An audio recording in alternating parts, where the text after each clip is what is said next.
E do nosso caso, que a gente era realmente péssimos atores, não que a gente Mas no tenha... início, falo com sinceridade, eram mesmo. Você falou certo, a gente era tão bom ator quanto o Chico é bom cantor. A gente era péssimo ator, aí cresceu, ficou só ruim. A gente escreveu o programa do Caceta e a gente convidou alguns atores do TV Pirata pra participar. E eles falam assim, mas eu vou fazer repórter? Eles não se interessaram. Eu agradeço muito a novela Pantanal, a minha existência se deve. A Pantanal deu trabalho pra Globo, do né? Benedito Rui Barbosa. E ganhava de todos os programas da Globo. O Boni vai e tem o ato corajoso de derrubar toda a grade. Isso era uma coisa que o Daniel Filho insistia muito. As organizações Tabajara foram fruto de um cerceamento, né? E na época do Boni, o comando da emissora, ele estava na direção da criação, estava na área de criação que comandava. Aí começou a ser o comercial, a área comercial. A Globo mudou muito com a saída do Boni. Sabe, sinceramente, até hoje não concordo. Tipo assim, agora eles criaram coisas que entraram pra história. Por exemplo, vem da redação dos colaboradores o quadro Chocolate com Pimenta, que é o meu maior recall na minha vida. Felipe Flecha disse que foi ele que criou. Não sei se quando eu falo isso...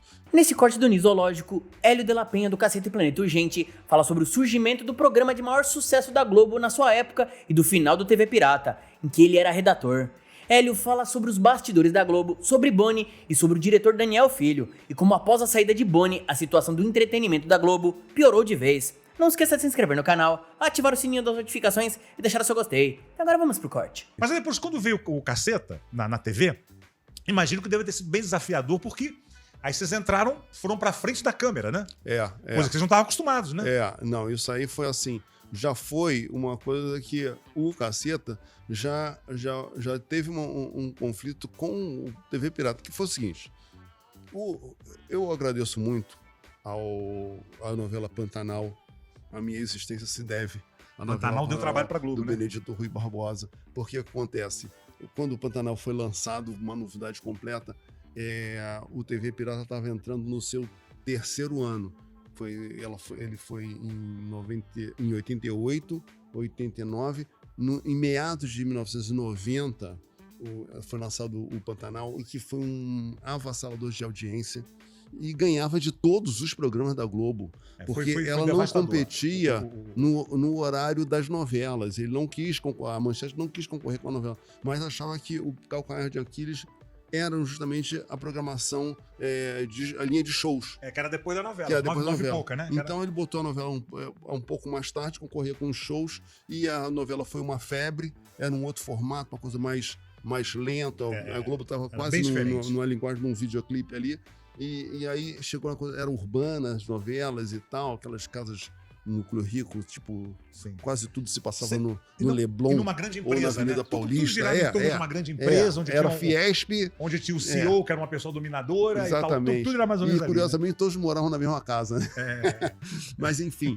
E como se bebia uísque naquela época? O cara chegava às 5 da tarde, tinha um balde de gelo, pronto, o cara ia servir a fazer um uísque, né? Mas vem cá, era uma verdade, né? Não era uma verdade? Era uma...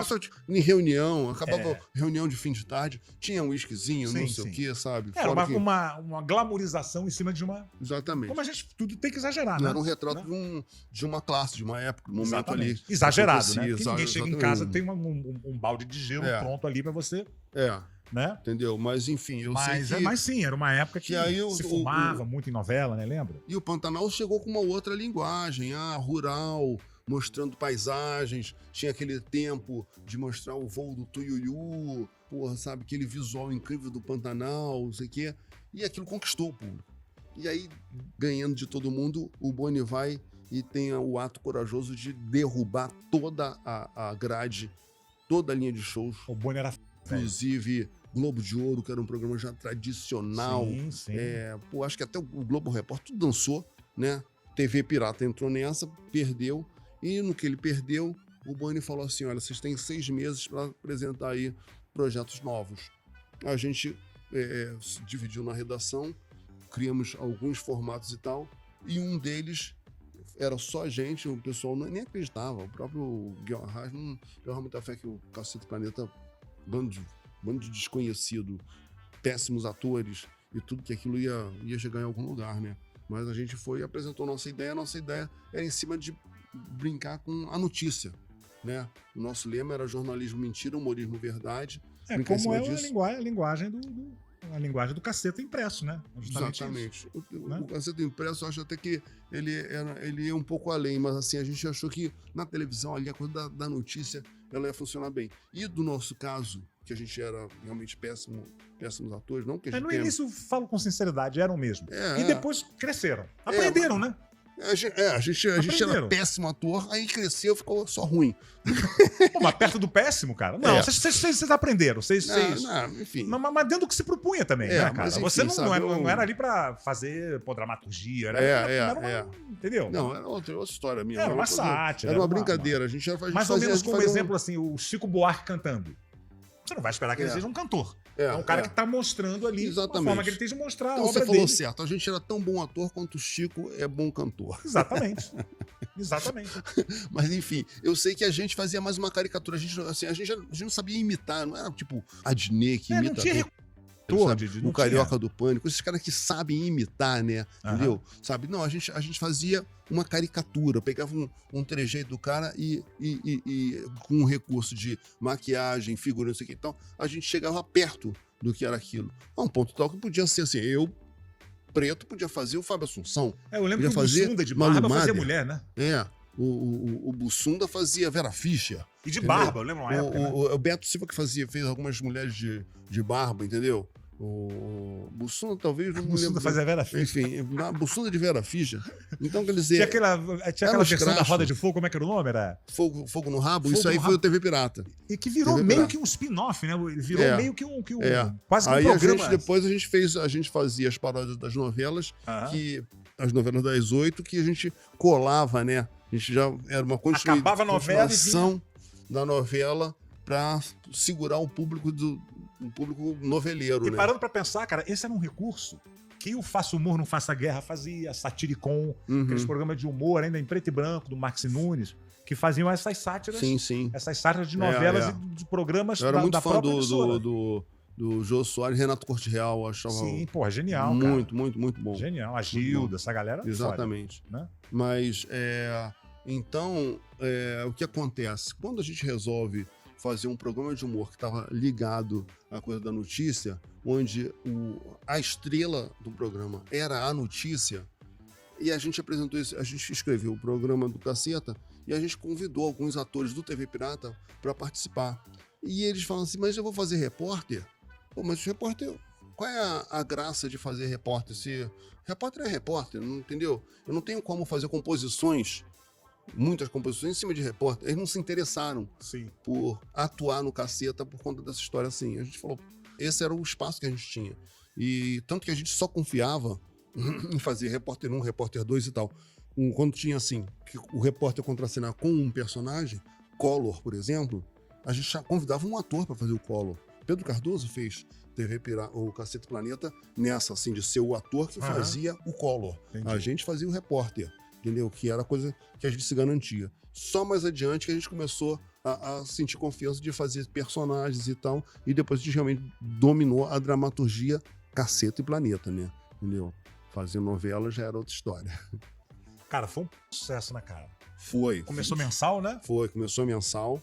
Ele foi mensal de 1992 até 97, 5 anos. 5 anos mensal, porque mensal é complicado, cara. Porque o mensal, você não sabe quando vai ao ar, né? Se for um programa semanal, toda quinta, tal hora, tem aquele programa, você vai, já sabe. Mensal, você não sabe, né? Primeira, segunda-feira do mês. Aí, a pessoa não tem esse calendário na cabeça. Não tem, cara. Não tem isso aí. Pra você formar a plateia é complicado, pô. O convencimento pra gente foi esse. Falou, olha, não existe programa mensal porque ele não cria essa rotina, não cria essa plateia, como é que ela vai saber?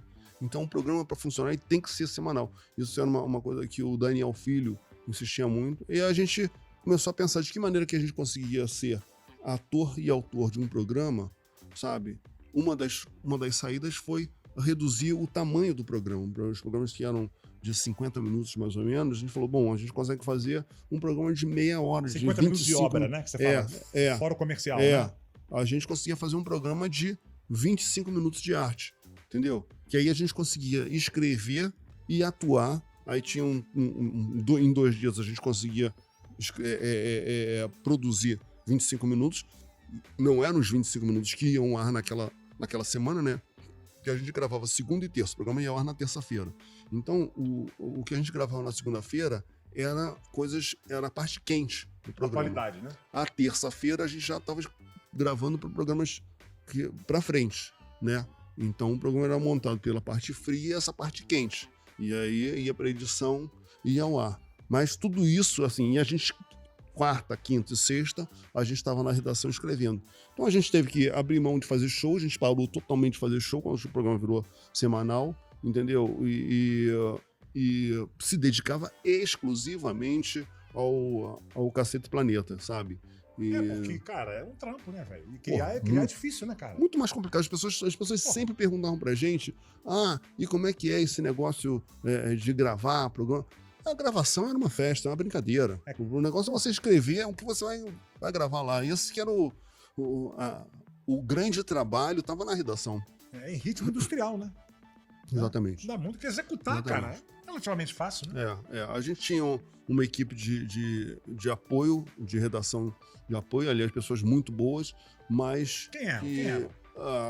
Tinha o Felipe Flecha, Odete D'Amico. Odete D'Amico, cara. Odete D'Amico. Ela é ótima. Você tinha um povo, o Fernando Aragão, o Haroldo Mourão, enfim, você tinha uma equipe bacana ali. Juca Filho fez parte também da nossa equipe de redação. Tinha uma equipe, a Cláudia Souto, que hoje faz novela, enfim. A gente tinha uma equipe bacana ali de redatores que municiavam a gente, mas nada do que eles faziam ia direto pro ar. Aquilo passava pela nossa redação, a gente mexia, a gente fazia a redação final. A gente fazia a redação final, né? Daquela parte que, na verdade, correspondia, digamos, 20% a 30% do que é o ar. 70% a 80% era produzido lá na nossa salinha, entendeu? Sei. Sabe?